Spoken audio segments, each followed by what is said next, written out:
रामगढ़ अभ्यारण्य में होने जा रहा राजस्थान के इतिहास में पहली बार inter state tiger transfer project फिलहाल अटक गया है। एनटीसीए की मंजूरी के बाद यहां महाराष्ट्र और मध्य प्रदेश से बाघ बाघिन को शिफ्ट किया जाना था, लेकिन फिलहाल ये नहीं हो पाया है। वन विभाग के मुताबिक चीफ वाइल्ड लाइफ वार्डन के दौरान देहरादून के wild life institute of India से रिजर्वों में शिकार घनत्व की रिपोर्ट तत्काल मांगी है, जिससे टाइगर के मूवमेंट और फ्री ब्रेस उपलब्ध कराने के बाद ही यहां टाइगर शिफ्ट हो सकेंगे। और इसका सबसे बड़ा कारण है कि इससे पहले हुआ inter state transfer project fail हो गया था।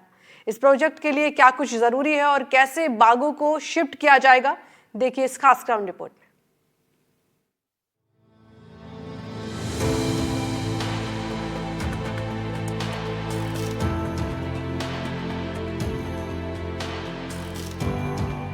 बूंदी के रामगढ़ अभ्यारण्य में पहली बार इंटर स्टेट टाइगर ट्रांसफर करने के प्रोजेक्ट पर काम चल रहा है और जल्द ही इसे पूरा किया जाना था, लेकिन फिलहाल ये योजना अटक गई है।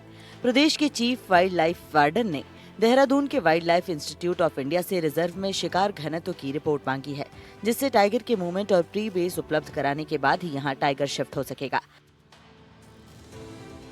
बीते दिनों इस प्रोजेक्ट के लिए एनटीसीए ने सैद्धांतिक मंजूरी भी दे दी थी। इससे पहले भारत का पहला अंतर्राज्यीय बाघ स्थानांतरण प्रोजेक्ट असफल रहा था। मध्य प्रदेश से 2 टाइगर ओडिशा भेजे गए थे, जहां पर एक बाघ की मौत हो गई थी और दूसरे की मौत के डर से वन विभाग ने उसे वापस ट्रैंकुलाइज कर मध्य प्रदेश भिजवा दिया था। इस घटना को देखते हुए विभाग शिकार घनत्व की रिपोर्ट मांग रहा है। राजस्थान में अभी तक राज्य के ही टाइगर रिजर्व से टाइगर्स को शिफ्ट किया जाता रहा है, लेकिन बूंदी का रामगढ़ और कोटा का मुकुंदरा टाइगर रिजर्व पहला रिजर्व बनेगा, जहां पर इस नीति को अपनाया जा रहा है। छोटी काशी बूंदी को पर्यटन नगरी के नाम से जाना जाता है और बूंदी का रामगढ़ अभ्यारण्य लगातार सरकार जो है उसे विकसित करने की प्लानिंग कर रही है। यहाँ पर राज्य का पहला बाघ स्थानांतरण भी किया जाना है। फिलहाल ये बाघ स्थानांतरण किन्हीं कारणों से जो है अटक गया है। फाइलों में जो है तमाम जो है कह सकते हैं कि खामियां पाई गई है और जो एक रिपोर्ट है उस रिपोर्ट के आधार भी कह सकते हैं कि जो बाघों का स्थानांतरण है कहीं न कहीं रुक गया है। जानकारी के मुताबिक मुकुंदरा और रामगढ़ में दिल्ली से चीतल लाए गए हैं। अब दोबारा टीमें दिल्ली भेजी जा रही हैं, ताकि और वन्य जीव लाए जा सके। अब तक मुकुंदरा में 400 और रामगढ़ में 125 चीतल छोड़े जा चुके हैं। रामगढ़ में एक बाघ के लिए 2 से 3 बाघिन का अनुपात सही माना जाता है। यह अनुपात सही नहीं होने से बाघों की लड़ाई में एक की मौत हो गई थी। मुकुंदरा और रामगढ़ में शिकार के लिए वन्यजीव लगातार आते रहने चाहिए। जंगल में जितने ज्यादा वन्यजीव होंगे उतना ही अच्छा होगा। आपको बता दें कि एक बाघ को साल भर में 70 से 80 शिकार की जरूरत होती है और उसकी टेरिटरी में 700 से 800 वन्यजीव होने चाहिए, तभी वो पर्याप्त शिकार कर पाएगा। Wild life institute of India से दोनों ही अभ्यारण्य के लिए शिकार घनत्व की विस्तृत रिपोर्ट मांगी गई है। रिपोर्ट के आधार पर महाराष्ट्र और मध्य प्रदेश से बाघिनों का ट्रांसलोकेशन किया जाएगा। वन विभाग अंतर्राज्यीय बाघ स्थानांतरण परियोजना के तहत वाइल्ड लाइफ इंस्टीट्यूट चौथे चरण में काम कर रहा है। इसमें बाघों के स्थानांतरण से पहले वैज्ञानिक तरीके से जंगल में शिकार घनत्व की जांच की जाती है। साथ ही शिकार घनत्व बढ़ाने की शर्त भी रखी गई थी। इसके बावजूद अब तक दोनों रिजर्वों में शिकार के लिए पर्याप्त वन्यजीव नहीं लाए गए हैं। बूंदी की इस विरासत का दीदार करने के लिए लोग पहुंचते हैं, विदेशी पर्यटक पहुंचते हैं। हमारे साथ इंग्लैंड से आए पर्यटक मौजूद हैं। इनसे जानने की कोशिश करेंगे किस तरीके से ये बूंदी के जो पैलेस है इन्हें निखारते हैं, यहाँ के वातावरण को देखते हैं और यहाँ की जो टूरिज्म हिस्ट्री है उसे देखकर जो अपने कैमरे में कैद करते हुए यहाँ से जो है काफ़ी मोमेंट अपने विदेश में लेकर जाते हैं। हम सीधा बात करने की कोशिश करते हैं। Your name? My name is James. Bundi is a beautiful place. Bundi is a wonderful place. We are so lucky to be here. We're having an amazing holiday in India, and we have been in Bundi only for 24 hours, but the palaces are fantastic. The people are very, very welcoming, and we've been made to feel very special here. Hello, my name is Victoria. Yeah, we've had a very special visit to Bundi. The palace is very beautiful, as James said, with the amazing wall art. And we understand that their country is bringing the tiger reserve to this area. We've not had a chance to visit, but we're very keen on conservation and promoting nature. So we're excited to hear that there's space being made to bring that to the area so people can experience it. Bundi Ramgarh अभ्यारण्य के DCF Arvind Kumar ने बताया कि बड़ी खुशी की बात है कि अंतर्राज्यीय बाघ स्थानांतरण के लिए बूंदी के रामगढ़ का चयन किया गया है। राज्य में पहला टाइगर स्थानांतरण वर्ष 2008 में हुआ था। यहाँ रणथंभौर से सरिस्का टाइगर रिजर्व में टाइगर्स को शिफ्ट किया गया था। 2004 से 2005 के बीच सरिस्का टाइगर रिजर्व में बाघों की संख्या लगातार घटती जा रही थी, जिसे देखते हुए 2008 में टाइगर शिफ्टिंग की शुरुआत हुई। पहला टाइगर रणथंभौर में सरिस्का में जून 2008 को शिफ्ट हुआ। 2012 तक उसके शावक नहीं हुए तो वन विभाग की चिंता बढ़ गई। वन विभाग के विशेषज्ञ को बुलाया गया, जहां पर रेडियो कॉलर के रेडिएशन की वजह से परेशानी की जानकारी सामने आई। इसके बाद बाघिन का रेडियो कॉलर चेंज किया गया और इसके साल भर बाद बाघ ST2 ने 2 शावकों को जन्म दिया। यहाँ विभिन्न जगहों से विद इन स्टेट प्रदेश के ही दूसरे भागों से टाइगर को लाया गया है और वो अच्छी तरह से अब वो इस प्रवास को अपना चुके हैं। आज की तारीख में कुल छोटे बच्चे और बड़ों को मिला के लगभग 7 टाइगर हैं। चूँकि बाघों के स्थानांतरण का सिलसिला सैद्धांतिक तौर पे बहुत पहले से चली आ रही है, लेकिन ऑर्गेनाइज्ड वे में 2008 में सरिस्का बाघ अभयारण्य में रणथंभौर से बाघ ले जाए गए थे और समय के साथ वो भी अपनी टेरिटरी बनाने में वहाँ सफल हुए और उसके बाद ये मुकुंदरा टाइगर रिजर्व बना और अब रामगढ़ बिजदारी। जो वैज्ञानिक साइंटिस्ट हैं, टाइगर साइंटिस्ट हैं, उन्होंने एक ओपिनियन दी है सरकार को कि टाइगर जब एक जगह से विद इन स्टेट ही जब इसको शिफ्ट करते हैं, बेसिकली ये एक ही स्टॉक है, एक के इनके पूर्वज जो हैं वो एक ही माँ बाप हैं। जानकारी के मुताबिक भारत में पहली बार अंतर्राज्यीय बाघ स्थानांतरण परियोजना की शुरुआत 2018 में की गई थी। योजना के लिए बाघ बाघिन की एक जोड़ी मध्य प्रदेश से ओडिशा के एक टाइगर रिजर्व में भेजी गई थी। बाघ महावीर और बाघिन सुंदरी को मध्य प्रदेश से ओडिशा में स्थानांतरित किया गया था। जून 2018 में महावीर को कान्हा टाइगर रिजर्व और सुंदरी को बांधवगढ़ टाइगर रिजर्व से सतकोसिया टाइगर रिजर्व में लाया गया, लेकिन नए वातावरण की वजह से सतकोसिया टाइगर रिजर्व में बाघ महावीर की मौत हो गई। वातावरण सही नहीं मिलने से बाघ का पूरा मूवमेंट बदल गया था और चिड़चिड़ा होने की वजह से उसने वहां के लोगों पर हमला करने की भी कोशिश की।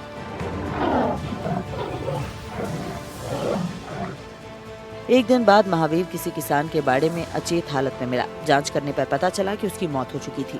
इसके बाद बाघिन सुंदरी को मध्य प्रदेश वापस भेज दिया गया। हमारे साथ इतिहासकार कुकी जी भी मौजूद है। सर, किस तरीके से देखते हैं आप बूंदी के इतिहास को और साथ में जो बूंदी का जो कह सकते हैं कि इतिहास बड़ा है और साथ में रामगढ़ अभयारण्य भी जो अपना इतिहास लिखता जा रहा है, लेकिन जो बाघ का पहला स्थानांतरण होना था देश का बूंदी के रामगढ़ अभयारण्य के अंदर, वो कहीं ना कहीं अटक गया है। इसको लेकर क्या कहना चाहिए? बूंदी का इतिहास तो देखिए एक शौर्य गाथाओं के साथ लिखा हुआ है और बहुत सारी यहाँ पे शौर्य गाथा हैं और हमारे कई सारे जो देशी और विदेशी पर्यटक आते हैं हमारे बूंदी के इतिहास को लेकर काफ़ी क्यूरियस होते हैं और उनको काफ़ी इतिहास यहाँ का अच्छा भी लगता है। और बात रही रामगढ़ टाइगर रिजर्व की, तो ये बेहतरीन टाइगर रिजर्व है और फ्यूचर में हमको पूरी उम्मीदें हैं कि रामगढ़ टाइगर रिजर्व एक भारत के सबसे अच्छे टाइगर रिजर्व के रूप में उभरेगा। क्योंकि देखिए आप 1973 में जब हमारे फॉर्मर प्राइम मिनिस्टर थे इंदिरा गांधी जी, उस टाइम पर टाइगर प्रोजेक्ट पास हुआ था, सेव द टाइगर, और उस टाइम पे 500 टाइगर राजस्थान में काउंट हुए थे, जिसमें 90 टाइगर्स तो सिर्फ बूंदी में थे। तो आप देखिए उस ज़माने में बूंदी की कितनी रिच हिस्ट्री टाइगर्स की रही है। तो आज भी टाइगर्स के लिए पूरी यहाँ पे सुविधा अनुकूल है। तो मुझे उम्मीद है कि जब यहाँ पे शिफ्टिंग होने लगेगी और उनको पूरे की पूरी सुविधा मिलने लगेगी और कॉरिडोर्स बड़े होंगे और सारी चीज़ें जब यहाँ पर सरकार के अनुरूप विस्थापित हो जाएंगी तो टाइगर रिजर्व ज़रूर बढ़ेगा और टाइगर ऐड होना बूंदी टूरिज़्म के लिए एक बहुत ही ज़बरदस्त चीज़ होने वाली है। क्योंकि बूंदी अपने आप में एक कल्चरली बड़ा रिच है। अगर यहाँ पे वाइल्ड लाइफ ऐड होती है तो बूंदी के अंदर सोने पे सुहागा काम हो जाएगा। और जैसे कि यहाँ पे प्री हिस्टोरिक रॉक पेंटिंग्स भी हैं, तो बूंदी एकमात्र ऐसा शहर बन जाएगा पूरे भारत में जहाँ पे आदमी prehistoric civilisation, prehistoric rock paintings को भी देखेगा, हेरिटेज को भी देखेगा, मोनूमेंट्स को भी देखेगा, स्टेप वेल्स को भी देखेगा, लेक्स को भी देखेगा, छतरियों को भी देखेगा और बहुत अच्छे सुखमहल जैसे मोनूमेंट्स भी हमारे पास है तो इनको भी निहारेगा। और साथ में जब उनके पास और समय होगा तो यहाँ पे टाइगर रिजर्व जब ऐड ऑन हो जाएगा तो हमारी बूंदी की जो आइटनरी है वो एक दिन से बढ़ के 2 या 3 दिन पे चली जाएगी, जिससे इनडायरेक्टली फ़ायदा यहाँ के होटल इंडस्ट्री को और प्लस यहाँ पे टूरिज्म इंडस्ट्री को और आम लोगों को होगा। तो ये जेंडर इम्बेलेंस भी है सर, यहाँ कहीं कहीं बाघों का जेंडर इम्बेलेंस, लिंग अनुपात जो है वो सेट नहीं हो पा रहा। साथ में क्या मांग करते हैं आप सरकार से जल्द ही बाघ स्थानांतरण हो? बिल्कुल देखिए बाघों का तो स्थानांतरण होना चाहिए और बाघिन भी यहाँ पे छोड़नी चाहिए, क्योंकि अगर बाघिन कम रही अनुपात में तो टेरिटोरियल फाइट्स वाली कंडीशन होगी, जैसे अभी बीच में हुई थी। तो अब ये तो जो एक्सपर्ट्स हैं वही ज़्यादा बेटर बता पाएंगे कि क्या प्रॉब्लम आ रही है या क्या उनको हर्डल्स आ रहे हैं बीच में। पर एज ए टूरिज़्म गाइड और एज ए टूरिज़्म प्रमोटर मैं तो हमेशा यही चाहूँगा कि जल्दी से जल्दी यहाँ पर बाघों का कुनबा बढ़े और यहाँ पे सफारी हो सके। जो मेरे साथ जो पर्यटक हैं, जब इनको पता चला कि ऐसे रामगढ़ हैं तो वो बड़े क्यूरियस हैं और उन्होंने ये प्रॉमिस भी किया है कि हम नेक्स्ट टाइम जब बूंदी में आएंगे तो जब तक होपफुली यहाँ पे सही रूप से सफारी चलने लग जाएंगी और सही रूप से जब टाइगर की अच्छी साइटिंग होने लग जाएगी तो दोबारा फिर बूंदी आएंगे इन चीज़ों को देखने। बिल्कुल दोबारा बूंदी आएंगे। बूंदी इंटेक के सचिव राजकुमार दाधीश ने बताया कि 1982 में बूंदी का रामगढ़ अभ्यारण्य के नाम से जाना जाने लगा। आपको बता दें कि पूरा अभ्यारण्य 800 वर्ग किलोमीटर में फैला हुआ है। एक तरफ रणथंभौर है तो दूसरी तरफ मुकुंदरा टाइगर रिजर्व है। बूंदी रामगढ़ अभ्यारण्य 500 प्रकार के वन्य जीवों से भरा हुआ है। यहाँ रणथंभौर से ज्यादा खूबसूरत ग्रासलैंड है। बूंदी में रामगढ़ अभ्यारण्य में वन्य जीव अभ्यारण्य है, उसमें जो बाघ आने थे उसका काम थोड़ा सा अटक सा गया है। वो कोई कारण दूसरे बताएं, लेकिन उन कारणों पर यदि हम गौर करेंगे तो वो इतने बड़े कारण नहीं है जिनके आधार पर उन बाघों को यहाँ पर स्थानांतरण करने से रोका जाना चाहिए, क्योंकि यहाँ एक नेचुरल रूप से ये जच्चाखाना है और उसको मुफीद इलाका मिलता है। तो यहाँ पर उसका पर्यटन के दृष्टिकोण से बढ़ने का काम होना चाहिए। सरकार को, केंद्र सरकार को दखल देना चाहिए और इस मामले में जल्दी से बरसात के पहले अभी इसी वक्त इसी समय यही समय है जब उनका स्थानांतरण किया जा सकता है। तो इसलिए सरकार को चाहिए कि वह स्थानांतरण की प्रक्रिया को शीघ्र पूरा करे और यहाँ पर जो पर्यटन का जो बूम आने की जो संभावना बनी थी उस पर वापस पुनर्विचार करके और बाघों का स्थानांतरण करें। आदेश हो चुके हैं और आदेश होने के बावजूद भी कम से कम 15-20 दिन निकल चुके हैं मुझे जहाँ तक याद है। तो इन शिफ्टिंग को जल्दी से जल्दी किया जाना चाहिए, ताकि जिस प्रकार से रामगढ़ में अभी कुछ समय पूर्व टेरिटरी को लेकर जो एक विवाद हुआ आपस में टाइगर्स के बीच में, उसमें एक टाइगर की मौत भी हुई। तो अगर शिफ्टिंग होती है तो जल्द से जल्द डेवलपमेंट की ओर ये रिजर्व आकर्षित होगा और इसका आकर्षण भी बढ़ेगा। एनडीटीवी राजस्थान ने वन्यजीव प्रेमियों और इंग्लैंड से आए पर्यटकों से भी बातचीत की। पर्यटकों का कहना है कि यहाँ के जंगल बहुत घने हैं, जिनमें जल्द ही टाइगर शिफ्ट किए जाने चाहिए। वन्यजीव प्रेमियों का कहना है कि रामगढ़ का प्राकृतिक वातावरण और उसके बीच में बहने वाली मेज नदी की खूबसूरत वादियां इसे बाघों के रहने के लिए अनुकूल बनाती हैं। राजस्थान के किसी भी टाइगर रिजर्व में नदी नहीं है जो एक किनारे से दूसरे किनारे तक बहती हो। साथ ही यहाँ 150 गुफाएं हैं। इसके अलावा यहाँ बाघों को भोजन की भी कमी नहीं होती। डीसीएफ अरविंद कुमार का कहना है कि वन विभाग की टीम लगातार तैयारी में जुटी हुई है। रामगढ़ अभ्यारण्य में 2 सॉफ्ट एनक्लोजर पहले से ही बने हुए हैं और तीसरे सॉफ्ट एनक्लोजर का निर्माण तेजी से चल रहा है। जल्द ही रामगढ़ में बाघ और बाघिन आएंगे। यहाँ का जंगल बाहर से आने वाले नए टाइगरों के लिए अनुकूल रहेगा। जो रिजल्ट रहा वो ये रहा, एक बाघ उस वहाँ बच नहीं पाए, सर्वाइव नहीं किया, और दूसरा भी सर्वाइव होने की स्थिति में नहीं थी। तो वन्यजीव विशेषज्ञों की राय के अनुसार उसको वहाँ से वापस ट्रैंकुलाइज करके इनके होम टेरिटरी जो मध्य प्रदेश में कहीं से थी उनको वापस छोड़ा गया।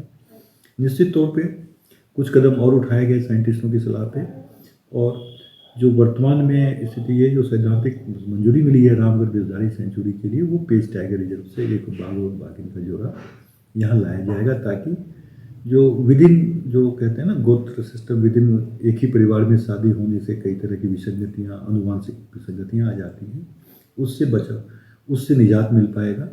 और हम समझते हैं कि ये यथाशीघ्र इस योजना को पूर्ण कर ली जाएगी, जिससे बाघों की संख्या या उनको टेरिटरी एस्टैब्लिश करने में ज़्यादा।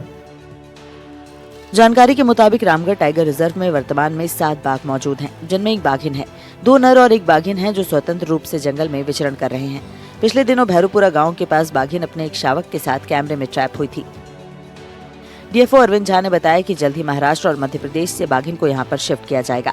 अभ्यारण्य में प्रवेश बनाने के लिए 500 चीतलों को छोड़ने की मंजूरी भी मिल गई है और निश्चित रूप से आने वाले समय में रामगढ़ अभ्यारण्य में बाघों का कुनबा बढ़ेगा। इसके लिए लगातार काम किया जा रहा है।